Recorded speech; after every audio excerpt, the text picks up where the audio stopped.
Hey, what's up, everybody? It's Rye here, and I am gonna do what was week 4's topic, which was testosterone and hormone blockers. I guess first, I don't personally have any experience with hormone blockers because by the time that I realized that I was transgendered, after going through that process, I was, 19 years old. So I'd already gone through, I guess, female puberty, and estrogen had kind of already run its course. So at that point, the use of hormone blockers really wouldn't have done me any good, because what was done had already been done, so there wasn't going to be any stopping of that. So, but, I mean, if you're one of the few kids, that realize what's going on with them early, and then have a supportive and understanding core of adults around you, I think hormone blockers are fantastic for those people.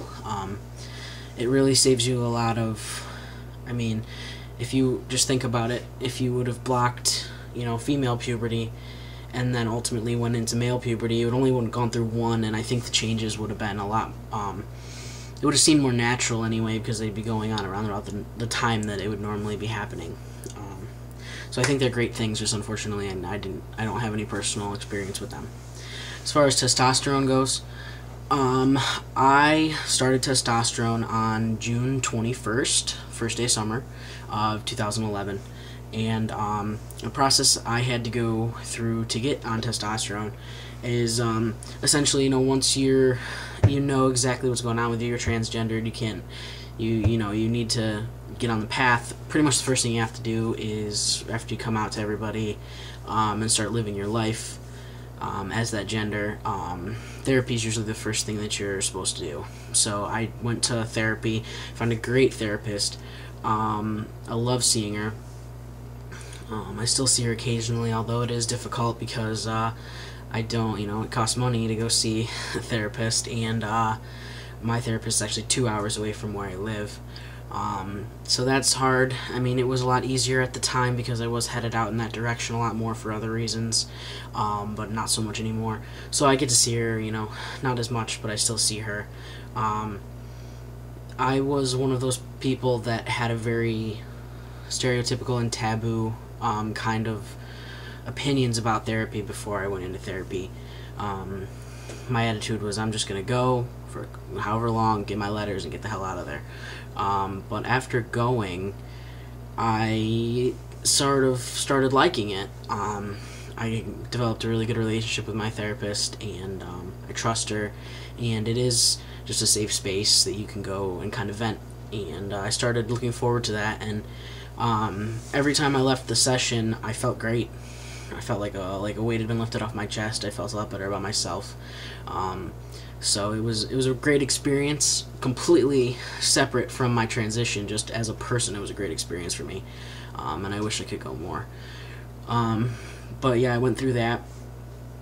After about, let's see, I started therapy in the fall, so I believe she told me she'd write my letter around January. So after 3 months of solid therapy, I was going pretty much every week. She told me she'd recommend me for hormone therapy. So I found an endocrinologist, a really, really well-renowned endocrinologist. He travels all over, and he actually was only around once a week to the office that I could visit him in, because he travels a lot, and there was quite an extensive waiting list. But at that point, I admittedly didn't know a lot about it and wanted to go to somebody who specifically dealt with people like me, who had a lot of experience with transgendered people, and would know exactly what was right for me. So I waited. I put my information in, and they processed it. They have to accept you. So they go through all your information. They read your letter from your therapist. They have to accept you into their practice. I was accepted in January of 2011. And I got the first available appointment, which was June 21st. So 6 months of waiting for my appointment, which was frustrating, but well worth it. Went to my appointment. Like I said, this guy deals with tons of transgendered patients, so I expected him to run blood work. I expected him to test me for whatever had to be tested, and then based on my levels, he would prescribe me whatever was right for me. He actually prescribed me testosterone that day. So June 21st, 2001, yeah, 2011, I started a small dose of 80 milligrams biweekly. I talked to him about every week doses because I had heard that your kind of temperament stays the same with every week doses, but he, in his experience, found that biweekly was better, so I trusted his word on that. And then I went back for my checkup in October, and he upped it to 120 milligrams biweekly, and then I go back in the spring, which he will up again, and that will probably be close to a full dose. So that's pretty much the process I went through. Changes that I've seen on testosterone, because it's been 6.5 months on testosterone. Probably the biggest change is my voice. I wish I had a little clip to show you what my voice sounded like before, but it is significantly different. I'm happy with that. It didn't happen right off the bat. It took a little while, but I'm happy with its progress. Probably the biggest thing most guys will tell you is hair growth. It's the first thing you start seeing most. And to be perfectly honest with you, I didn't have a whole heck of a lot of hair to begin with, so the hair is definitely more noticeable. Tons of it on my legs, filled in my lower legs, but my upper legs significantly. My thighs, my butt, my back, my lower back. The hair on my arms is getting darker. I have hair on my knuckles. I have hair on my chest. Facial hair is a slow process. I will say that I definitely grow a lot of facial hair and have to shave quite a bit, but it's the process of going from like a light colored hair to a dark colored hair, which is happening sideburn area for me and on my chin, but not enough to grow anything significant, so I just shave it off. Acne. I never really had acne before. Now I have acne. I have it on my chest, on my shoulders, and on my shoulder blades in the back. I also get it on my jawline. I don't know if I have any right now. You can see a little bit. But I get it on my jawline. Pretty much, you know, an inch within my jaw. It's almost always there. And I use facial wash and all that stuff, and it's just stuck there. Weight distribution definitely went from like my hips to a more central location in my gut.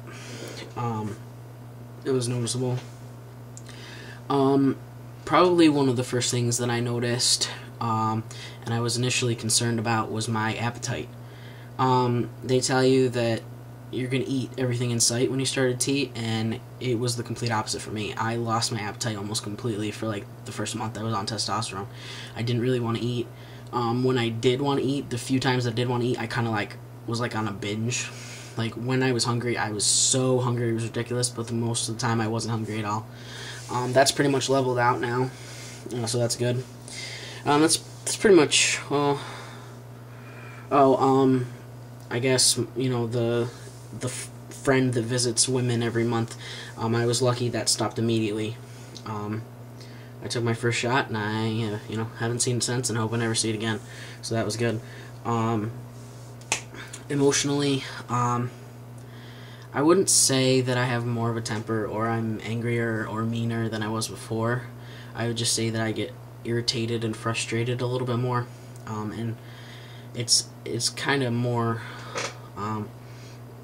like pet peeves. You know how everyone has little things that bother them? These things like really bother me now. Things that I could probably just shrug off before. It's almost like I obsess over them, and I like make myself mad. I've noticed that.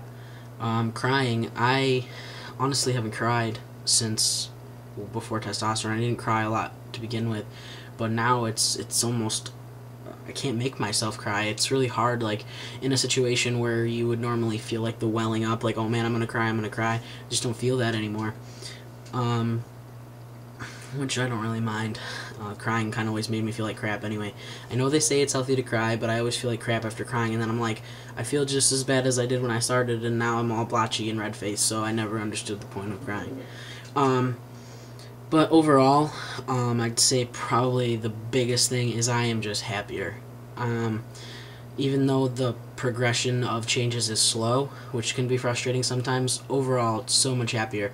Happier with my voice, happier with how I present myself, and when you're happier, you have more confidence, you show it off. It's kind of like, I don't know, it's just in everything you do, you're confident, you feel good about yourself, and that is probably one of the biggest things testosterone does for you.